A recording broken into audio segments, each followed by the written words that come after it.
আমরা শুধু সাংবাদিকদের নয়, বাংলাদেশের প্রত্যেকটা নাগরিককে সুরক্ষার ব্যবস্থা করব ইনশাআল্লাহ। প্রত্যেকটা নাগরিকের সুরক্ষা কিভাবে দিতে হয় সেই ব্যবস্থা আমরা করব।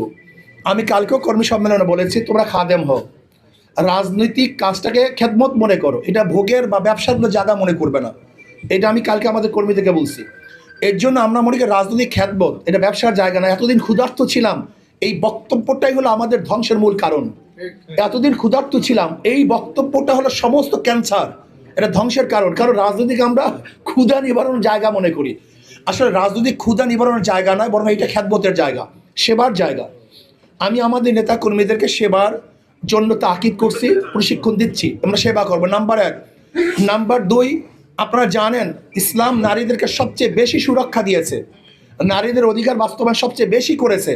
কিন্তু ব্রিটিশ এবং পাশ্চাত্যদের যে নিয়ম যে কানুন, তাতে আমাদের নারীদেরকে সুরক্ষা করতে পারে নাই, বরং আমার নারীরা সবচেয়ে বেশি ধর্ষিতা হচ্ছে, ইফতিজিনের শিকার হচ্ছে। আমার মা বোনরা সবচেয়ে বেশি আজকে বিবাহ বন্ধনের বিচ্ছেদ ঘটাচ্ছে। আজকে আমাদের সমস্ত মা বোনরা অধিকাংশ মা বোনরা অ্যাসিডে দগ্ধ হচ্ছে। আজকে দেখা যায় আমার ওই তিন্নি ফিন্নি সহ বহুত মা বোনেরা জেলের মধ্যে ধুকে মরছে। ইসলাম এমন সুরক্ষা গ্রহণ করবে, আমার একটা মা বোনের ইজ্জাত হানি হবে বলে আমি মনে করি না।